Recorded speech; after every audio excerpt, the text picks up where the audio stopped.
We continue this afternoon's press conference. We have head coach Pascal Jansen. If you have any questions, please raise your hand. Just starting with Roberto. Pascal, welcome back. Thank you. I asked the same question with Andres, and I just want to get your point of view on it. The team sometimes has like inconsistencies against Atlanta, especially in the second half. The team plays very well, wins 4-0. Now you go to Montreal, which is one of the bottom teams in the league, and yet the team can't really generate many scoring opportunities, and you wind up losing again. The ups and downs of this team with its consistency, especially offensively, I can imagine it must be maddening in a way, but how do you explain it? And obviously, what can you try to do to fix it? It's not too hard to explain. It's been part of our conversation even early this morning. It's quite easy, Roberto. If you have a team like we do with so many offensive and forward-thinking players on pitch, and you see the difference in discipline out of possession and in transition, that makes you very vulnerable at these moments. So if you go back to what happened in this game, how you can see the single goal, that is something that is simply unacceptable, because it's part of our principles and who we are. And we didn't act as we normally do. Against Atlanta, we did. And we stayed in the game, and you get the momentum in the second half, and you kill the game like we did. But on the other hand, if you go back to Montreal and you don't show the same discipline and determination in these type of moments, it makes you very vulnerable. We went behind 1-0, and that results in chasing the game. And their strategy, of course, knowing that we're good in possession, if you just sit deep and you wait and you have your moments, and then we had the second moment with a big save from Tomas, is a good reference for how a game can develop if you let it go that direction, like I tried to explain to you just now. One other thing, just on a different subject, Stranian Tanasevic has started on the right side now for the past few games. And Tavon Gray and in the last game, Mitch and Linich have both been available. Why have you made the change to Strania now? And does that affect you offensively in any way that you might reconsider? Well, you always consider all the options because all three of them are good players. Micha wasn't one of the players you could consider previous to those games because he wasn't with us. He was with the national team. Tavon has had his ups and downs in his games as well. And as you mentioned just now, we're always looking for consistency and consistent behavior. And Tana can help us as a player in the shape that we want to have in possession, but especially also maintaining a certain structure when we lose or are out of possession. He gives us a little more height also with set pieces. So there's pluses and minuses for every player. So I'm happy that Micha is fully available again. But on the other hand, now Tavon is suspended with 5 yellow cards. So it's a choice between those two players now. You're welcome. On to the Zoom, we'll go with George. Coach, welcome back. Briefly, is there a part of maybe a frustration? Obviously, you can't control what you're watching. You're on the other side. You're watching it on TV like I am. Is there a frustration that you can't really control? I'm assuming that you put a plan in place beforehand, and then you had to leave or whatever the situation may be.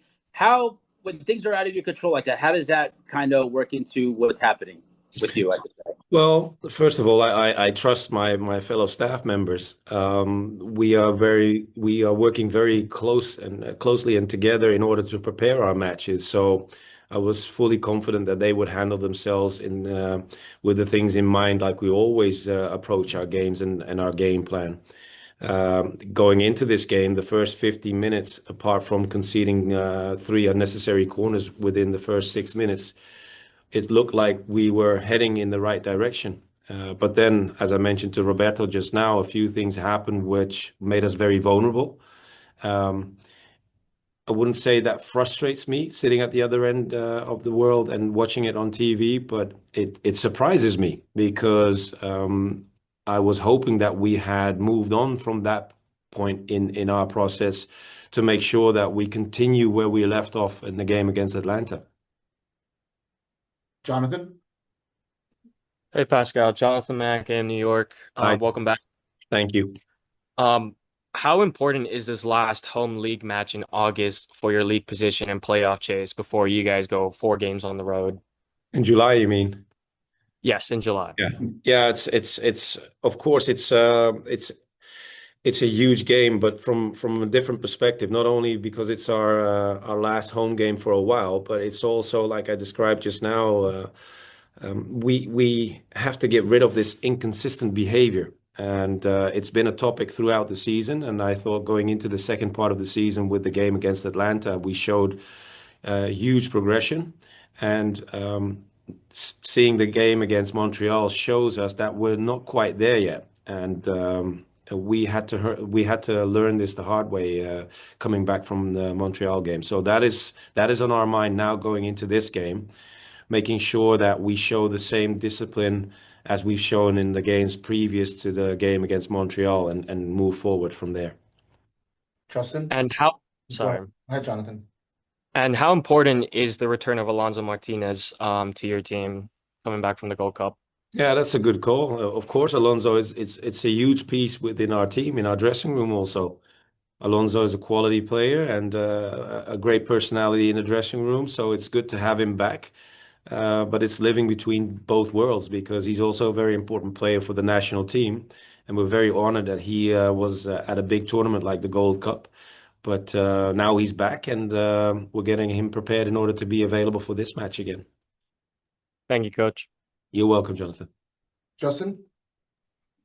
Hi, Coach. Welcome back.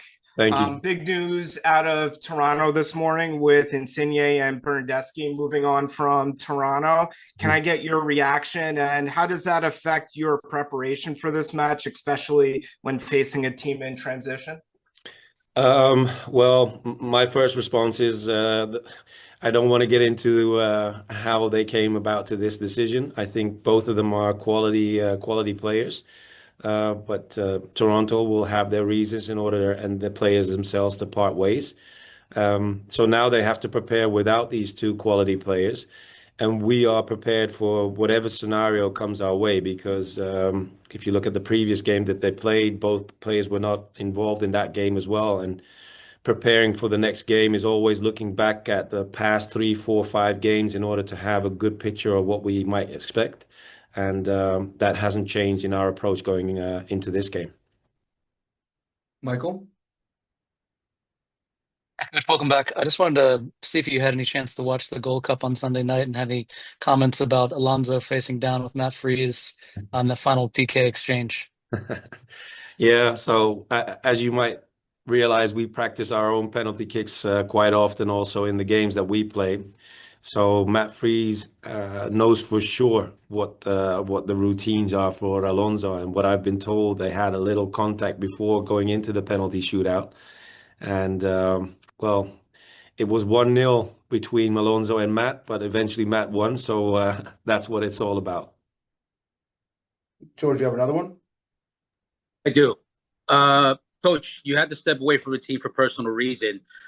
When you got back, how good did it feel to be back? I know that sometimes sports can be something where it takes you away from a certain reality that may be away, and it's sometimes beneficial.